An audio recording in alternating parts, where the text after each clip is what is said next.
Okay, Sagittarius. So you've had a chance to look at the cards. I'm seeing a lot of day here with one evening. So let's take a look at this. The first card is the Six of Swords. And the Six of Swords is always about moving on. It's about moving towards harmony, towards peace, moving away from, it's not a huge thing. It's not like the Ten of Swords, but it does feel like you've needed to sort of correct a few things that haven't been working perfectly. It might be your job description at work is not what it was, and you want to change that, and you feel like moving on. And it may be moving towards another company. It may be moving, period. Some of you may be moving, period. As you can see, this guy is in his boat here. There's the swords. He has his horse.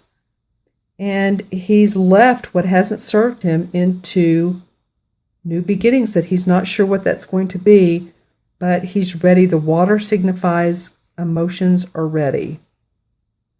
So your next card is another sword card. You have the Knight of Swords.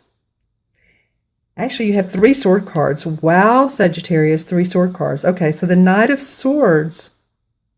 This is a guy who's usually a younger feeling a guy, maybe in his teens to 20s, and he's just ready to take the world and just go with it and his ideas and race to the front line. As you can see, he's on his horse, and it's funny because his skunk is watching him, and he has his horse racing. It's like, yay, I can be the victorious one.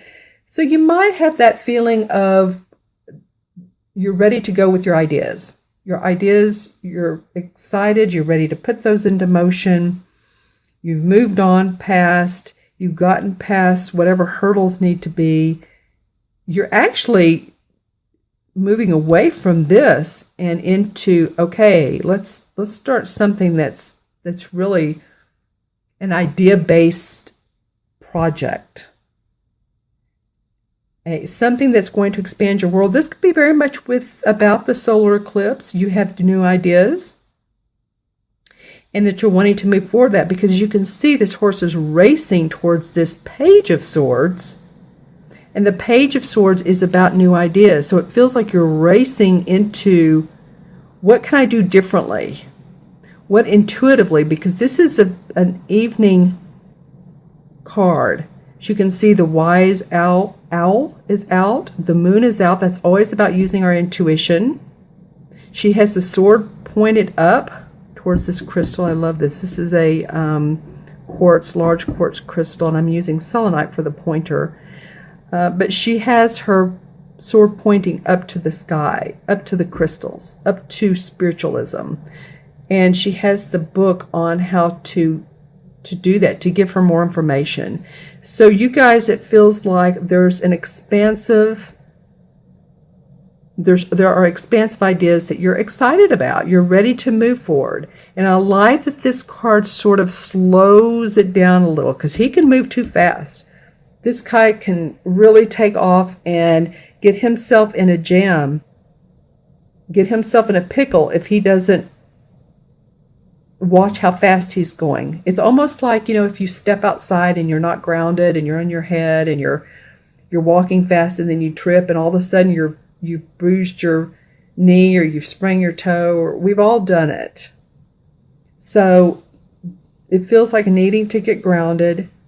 This Page, who is a younger, so this is all about newness, and the youth part comes in. It feels to me like she's going to ground these ideas. It's like, okay, I'm ready to move forward. I'm ready to move forward. I've moved past this, and this is all good, but what else can I do? Okay, I think I'll take a moment. I'll look into my intuition. I'll do some research.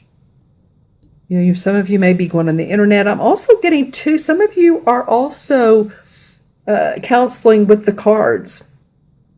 Some of you may be card readers yourself, or you're waking up in the morning and you're pulling a card, and that's the card of the day or the evening. You're pulling cards. I don't know why I got that, but I'm looking at this thinking, there's some readers out there as well. So this just gives you more intuitive insight. Some of you may be looking into metaphysical classes, intuitive classes. And also I'm going to be, because I do this in person, I'm going to be mentoring people on the phone or on Skype or on Zoom about enhancing your intuition. It's going to be a 45-minute, possibly an hour session on, okay, this is interesting, session on increasing your intuitive skills.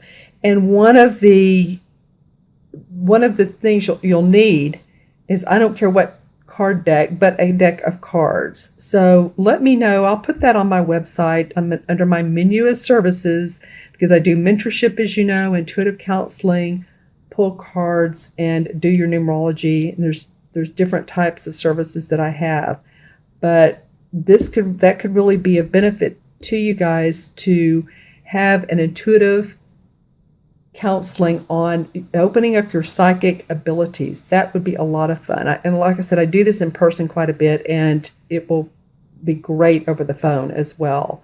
I do it with some of my clients now, actually, over the phone. Okay, so there is the Page of Swords. And then the last card is the Six of Chalices. It's funny, you have two sixes. You start with a Six of Swords, you end with the Six of Chalices. So this is about a little bit of memory lane. You know, these two kids are walking off. They've had their picnic with their cups and their teapot, and they're revisiting some memories of young, maybe when you were a child, or thinking about the past, or thinking about a neighborhood that you once lived in, or people that you haven't seen in ages and ages and ages, maybe childhood friends or family friends. But it does feel like some of you really want to revisit that. And in a harmonious way. This doesn't feel bad. It just feels, because he has this canary with him. So he feels safe. And this canary feels like it's looking up to this owl, and this owl is looking at him. Oh, I love that. The two feel connected to me. But these two kids are arm in arm, hand in hand. So there's a sweetness about this. And this card also could mean someone who has passed on in your life, and you might be missing them as well. That's also an additional meaning that this card could be. And remember too, if you're thinking about them, then, they may be with you in spirit, probably with you in spirit. If you see sometimes pennies, coins, dimes, feathers, those are all synchronicities that tell us that there are loved ones around us.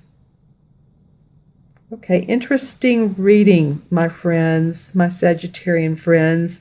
Let me go ahead and add these up. There's 6, 7, 8, and 6 is 14. 1 and 4 is 5. And 5 in numerology has to do with,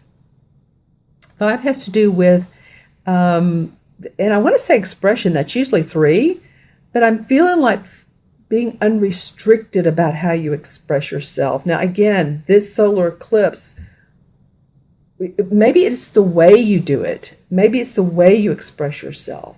Maybe you're on the internet different. Maybe you're changing your website, or you're on YouTube, or it feels like promoting yourself.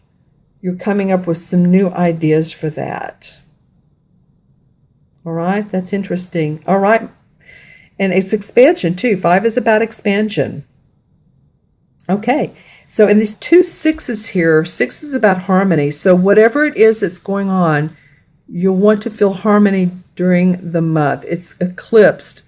These two cards are eclipsed, speaking of, by 6s. 6 is about harmony, family, responsibility, love. So that's what it feels like that you guys are really, really striving for. Love of family, love of home, love of nature, love of what you do.